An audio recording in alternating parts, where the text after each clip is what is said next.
C'est-à-dire que j'ai regardé mes dernières vidéos et je me suis dit ah oui Jeannot, tu lis des trucs un peu bressons. C'est peut-être pour ça mentalement ça va pas hyper bien non plus. Attendez, j'essaye de dégager ma jambe mais je filme en slip alors c'est compliqué. Bonjour et bienvenue, ici votre beau vieux Jeannot. Je suis ravie de vous retrouver après une petite pause sur la chaîne. J'ai fait pas mal de vidéos ces derniers mois et puis là voilà, ça commence à se chambouler un petit peu.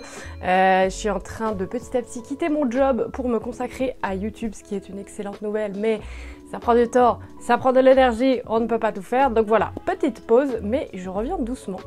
Et je voulais vous présenter voilà, une petite vidéo tranquillou entre nous. En fait, je me suis rendu compte que dernièrement, je lisais beaucoup de trucs où je me disais qu'il fallait un peu que je les lise. Je me dis, il y a tellement de sujets sur lesquels j'ai envie de m'informer, etc. Et en même temps, tellement de lectures importantes. Je crois que j'ai un peu commencé à faire le tri dans mes lectures en mode ok, ça vaut le coup de le lire, ça c'est important. Et ça va m'informer sur des sujets. Et du coup, les lectures peut-être plus détentes, j'étais en mode bon, ça dégage, ça c'est pour plus tard, ça c'est pour plus tard. J'ai lu plusieurs livres dernièrement, certains des très bons, d'autres des moins bons, et là je voulais vous montrer un petit peu les quatre voilà, que j'avais bien aimé, sans prétention, mais que j'ai trouvé bon, plutôt kiki, et qui m'ont détendu, donc c'était tout l'objectif finalement. Le premier que j'ai lu, je l'ai acheté parce que vous avez été beaucoup, mais alors beaucoup à me le recommander, je sais plus, j'avais fait une story genre c'est comme aux lectures un peu recommandations, livres doudou un peu, etc. Et vous avez été énormément à conseiller ce livre, à savoir La papeterie Tsubaki d'Ogawa Ito.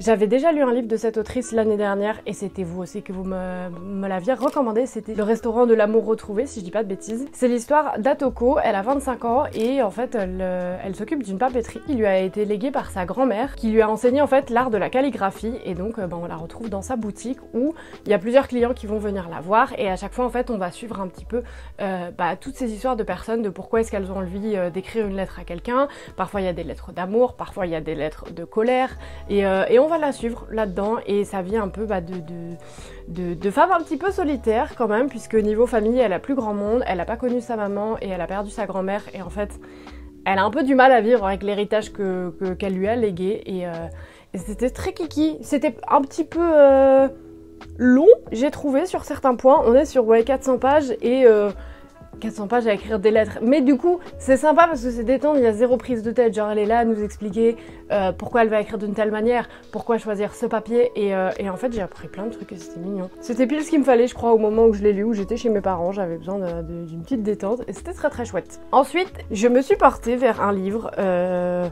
qui me faisait trop penser au film The Holiday et je me suis dit mais c'est tout à fait ce dont j'ai besoin, c'est le meilleur film de la Terre. Pourquoi ne pas lire un peu l'équivalent en livre? Et ça fait un peu mix, je dirais, entre The Holiday et Tamara Drouhi, qui est un film pas très connu. Ce livre il s'appelle Échange loft londonien contre cottage bucolique de Beth O'Leary et on va suivre Lena qui est un peu au bout de sa life, on est sur une personne plutôt en burn-out. Elle vit à Londres et sa mamie elle vit dans un petit village du Warwickshire et en fait elles vont se dire que peut-être ce serait bien qu'elles échangent. C'est-à-dire que Lena elle en a un peu marre d'être à Londres et enfin c'est même pas qu'elle en a marre, c'est qu'en fait elle finit par avoir un craquage je crois pendant une réunion ou quelque chose comme ça. Donc on lui dit là on te met en arrêt maladie en fait c'est pas possible. Et je trouve ça fou le nombre de burn-out dans notre société. Elle va en parler à sa mamie et sa mamie elle est à la recherche de l'amour et elle se dit bah ouais mais y a pas grand monde autour, je suis dans un tout petit village et du coup elles se disent non mais mamie genre va à Londres, Londres est fait pour toi, tu vas trouver un petit amant et moi je viens dans le village. Mais elle lui dit ok mais moi je gère plein de trucs genre dans le village, des réunions de quartier etc, genre t'es sûre que t'as les épaules pour et elles vont échanger tout ça. Et en fait c'était trop mignon parce que chacune va un peu se mettre à la place de l'autre et découvrir l'environnement dans lequel vit l'autre et puis vachement comment dire, changer de perspective. C'est un truc que je trouve intéressant ça aussi, ce côté où quand on est dans notre truc et qu'on fait notre truc on a une certaine vision des choses et si on arrive à un peu dézoomer, à prendre un peu de recul, on voit plus du tout les choses de la même manière, donc leurs vies vont beaucoup changer et c'est très kiki, c'est très mimi. Il y a plein de mamies, les livres dès qu'il y a des mamies, moi je sais pas pourquoi, des mamies ou des papis mignons, je craque complètement et là sa mamie elle est trop mignonne, c'est genre elle arrive à Londres, elle parle aux gens. J'ai en mode, on parle pas ici madame, genre dans le métro et tout, genre les gens ils sont sur leur téléphone, on ne se parle pas, on va pas se présenter aux voisins et elle est en mode, où sont les bonnes manières? Voilà, qu'est-ce que je peux vous en dire de plus? Bon que ça me donne envie de me barrer 2 semaines dans un village britannique, mais c'est prévu, j'espère, bientôt. Déjà je vais aller au Pays de Galles dans quelques mois, je vous en reparlerai. Et ensuite, qu'est-ce que j'ai lu? Encore un livre avec des mamies, c'est ma passion. J'ai lu Les mamies font parler la poudre de Katharina Engelmann-Zunberg. C'est l'histoire de Dani, elle a 74 ans et elle est en mode petite retraite, tout va bien et du jour au lendemain, elle va se lancer un peu une mission de se dire en fait, dans ce monde, il y a des armes, les armes c'est pas bien. Et donc elle va lancer un collectif qui s'appelle Les Mamies pour la Paix. Et ça paraît un peu absurde dit comme ça, mais en fait c'est très mignon et c'est intéressant de voir comment ces mamies elles vont s'armer, entre guillemets, excellent jeu de mots, pour se battre contre les armes. Et en fait, l'idée c'est de faire de la désobéissance civile. Donc elles vont nous expliquer un petit peu en quoi ça consiste, où en gros, l'idée c'est pas du tout d'être dans la violence, c'est de faire des actions où tu fais un peu chier le monde, mais t'es pas violent. Et du coup, tu crées pas un truc qui devrait, en théorie, générer encore plus de violence. C'est en mode, elles sont des petites mamies et elles s'allongent par terre, genre, et elles refusent de bouger. Qu'est-ce que tu veux faire? Et elles sont là, elles distribuent des tartes. Petite précision de la Jeannot du montage, quand je dis tarte, c'est pas genre elles mettent des claques aux gens, non, non, c'est vraiment littéralement, elles donnent des tartes aux myrtilles, des petits gâteaux, des muffins, voilà.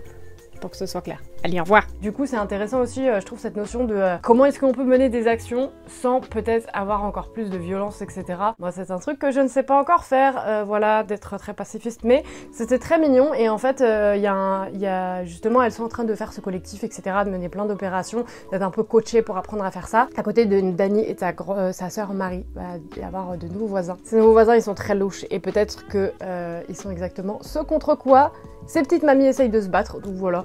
Pareil, sans prétention, mais c'était kiki, j'ai bien aimé. C'est une autrice suédoise. Ça m'a fait penser un peu à Frédéric Backman, dont je vous ai déjà parlé quelques fois et dont j'aime beaucoup les livres. Et c'est très chouchou, c'est très kiki, c'est souvent avec des papiers et des mamies très mignons. Parfois un peu rochons, mais qui deviennent gentils, pareil, ça j'aime beaucoup. Et le dernier vient juste de sortir, on me l'a envoyé, pour être en toute transparence avec vous. Et il s'agit de Bienvenue à la charmante pension de Cecilia Duenas, de Mamen Sanchez, une autrice espagnole. Je n'en lis pas souvent, donc je me suis dit why not. Et cette fois, c'est l'histoire donc de Cecilia, qui a 43 ans, elle a divorcé, elle manque un peu de sens dans sa vie. Elle a racheté la maison de ses grands-parents il y a quelques années, et elle y allait de temps en temps, mais ça s'arrêtait là. Et là, elle se dit, je vais en faire une pension pour jeunes étudiantes.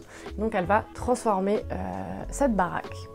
Et ce que j'ai bien aimé, c'est qu'en fait, il y a un mix de plein de trucs. Il y a une romance dans ce livre qui va prendre beaucoup de place. Il y a même plusieurs romances, donc il y a ça qu'on va suivre. Il y a un côté aussi un petit peu thriller, un petit peu enquête. On se laisse un peu bercer, ça se boit comme du petit lait, on se pose pas la question, on y va, c'est tout droit. Bah là, c'était un petit peu ça. Elle arrive dans cette maison, elle commence à vouloir faire des travaux, donc elle embauche quelqu'un pour faire ça, et lui il est en mode, mais vous êtes complètement malade de vouloir faire tout ça, etc.